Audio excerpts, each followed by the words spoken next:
Bismillahirrahmanirrahim. Assalamualaikum warahmatullahi wabarakatuh.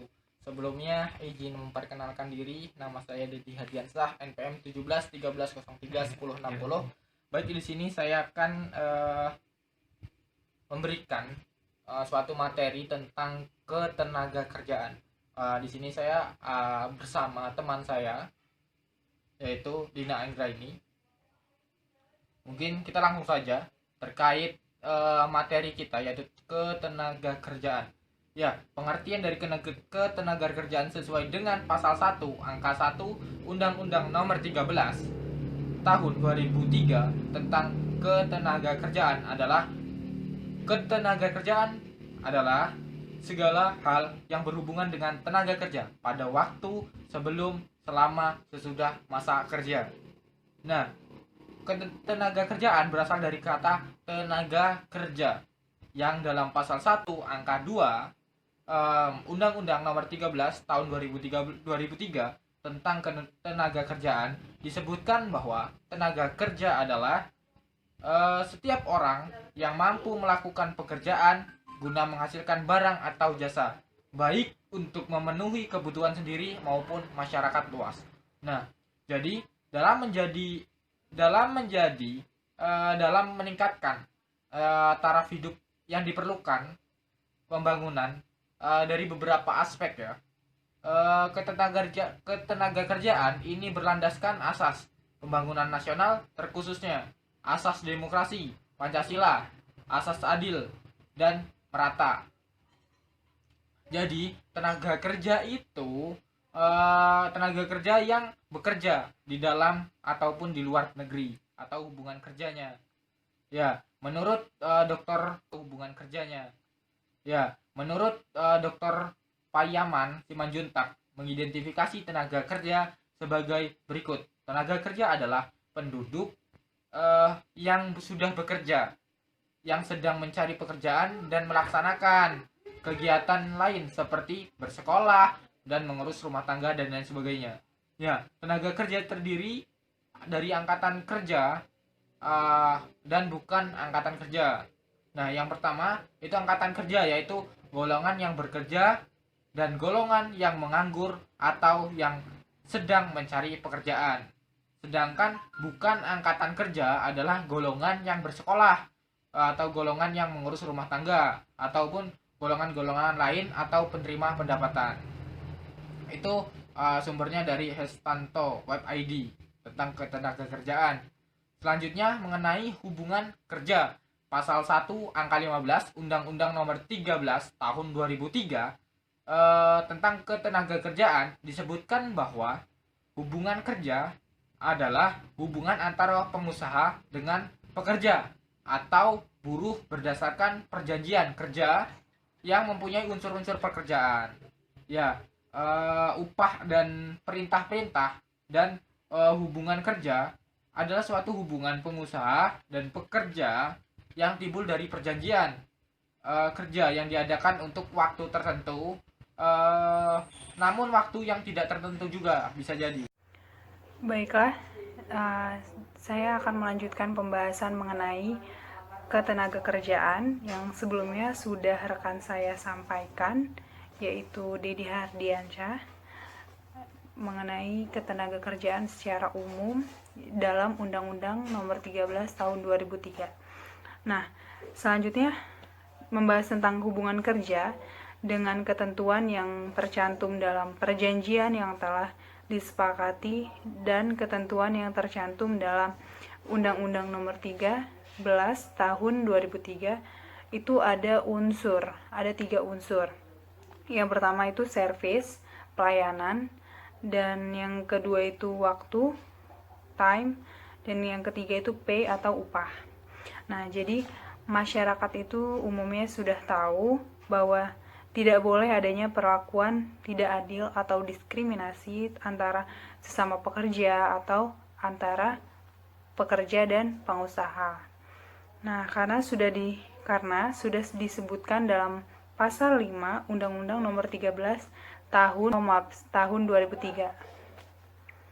Nah, tentang ketenaga kerjaan, yaitu bunyinya setiap tenaga kerja memiliki kesempatan yang sama tanpa diskriminasi untuk memperoleh pekerjaan, dan pasal 6 Undang-Undang Nomor 13 tahun 2003 tentang ketenaga kerjaan, yaitu bunyinya setiap pekerja atau buruh berhak memperoleh perlakuan yang sama tanpa diskriminasi dari pengusaha.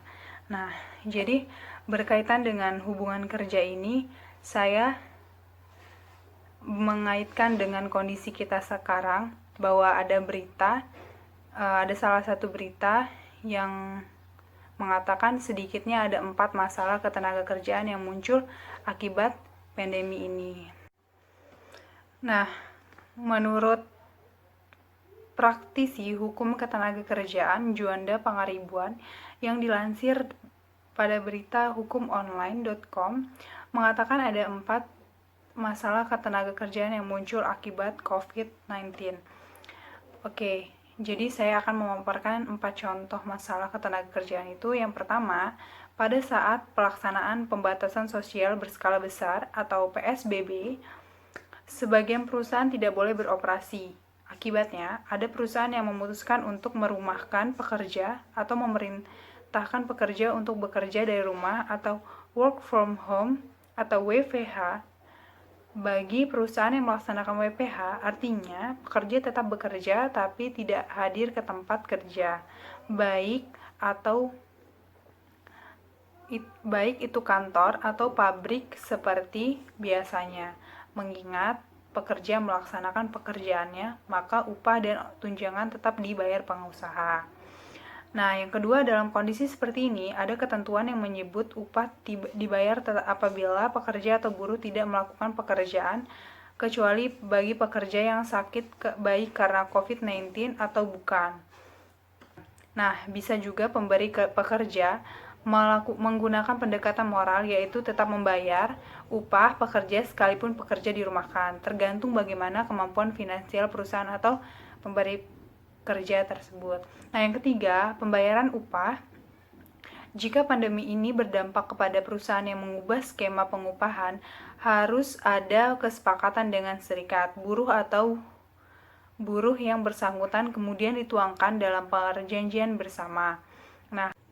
Nah, kesepakatan itu setidaknya menyepakati soal besaran upah dan mekanisme pembayaran. Misalnya, disepakati upah dibayar 70%. Kemudian bagaimana sisanya, apakah diabaikan atau menjadi utang perusahaan? Ada juga opsi lain dalam praktik hubungan kerja, yakni pengusaha tidak membayar upah selama pekerja dirumahkan, tapi hubungan kerja tetap dipertahankan. Jika mengambil pilihan ini, bisa saja masa kerja tetap dihitung selama dirumahkan atau tidak dihitung selama tidak bekerja. Jika dalam perjalanan hubungan kerja tidak dapat dipertahankan, maka para pihak boleh menyepakati untuk dilakukan PHK. Nah, yang keempat, dampak COVID-19 bisa berujung PHK. Status hubungan kerja dibagi dua, yaitu perjanjian kerja waktu tertentu atau PKWT dan perjanjian kerja waktu tidak tertentu atau PKWTT. Nah, untuk PKWT, perusahaan yang terdampak COVID-19 dapat memutus PKWT lebih awal daripada yang tertulis dalam perjanjian. Nah, ini bisa terjadi karena perusahaan tidak beroperasi atau dilakukan pemangkasan jumlah kerja, tapi bisa juga perusahaan membayar sisa kontrak PKWT karena mengacu berbagai peraturan perusahaan. Untuk PHK akibat dampak COVID-19 bagi pekerja berstatus perjanjian waktu tidak tertentu atau PKWTT menyebut ada 3 alasan yang dapat digunakan dalam perusahaan. Nah, yang pertama, alasan rugi. Pasal 164 ayat 1 Undang-Undang Nomor 13 tahun 2003 menjelaskan pengusaha dapat melakukan PHK terhadap buruh karena perusahaan tutup yang disebabkan perusahaan mengalami kerugian terus-menerus selama 2 tahun. Nah, yang kedua, selain alasan rugi, dalam ketentuan yang sama, juga mengatur PHK dengan alasan keadaan memaksa. Perlu dicermati, sekalipun pemerintah melalui Kepres nomor 12 tahun 2020 sudah menyatakan pandemi COVID-19 sebagai bencana nasional kategori non-alam, bukan berarti perusahaan bisa serta-merta menjadikannya sebagai acuan untuk melakukan PHK dengan alasan keadaan memaksa. Nah, perusahaan yang dapat menggunakan alasan ini hanya badan usaha yang terdampak kebijakan pemerintah dalam menangani COVID-19. Nah, misalnya, karena PSBB perusahaan tidak bisa beroperasi sehingga tidak ada pemasukan dan merugi.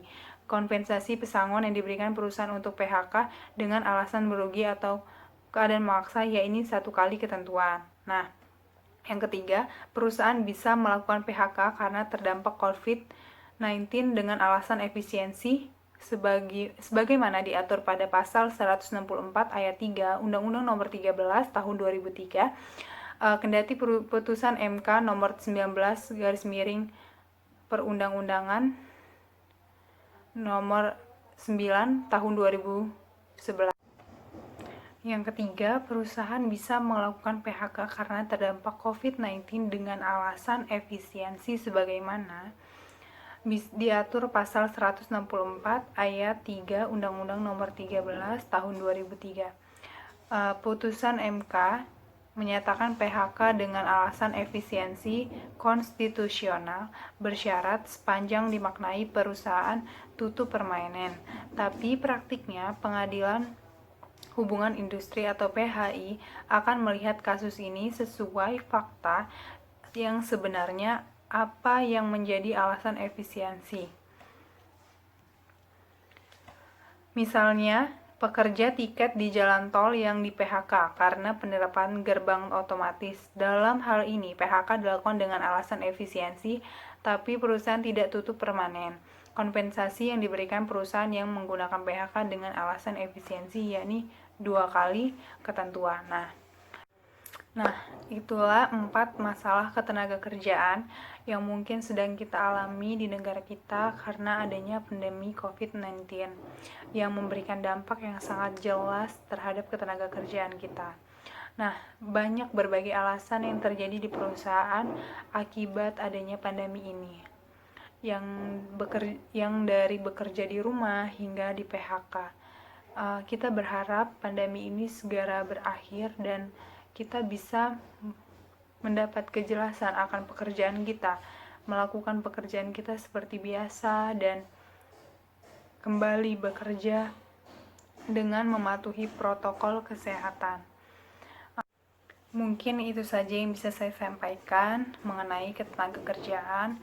Jika ada kesalahan dan kekurangan, saya mohon maaf. Saya Dina Anggraini dan rekan saya Dede Hardiansa pamit. Wassalamualaikum warahmatullahi wabarakatuh.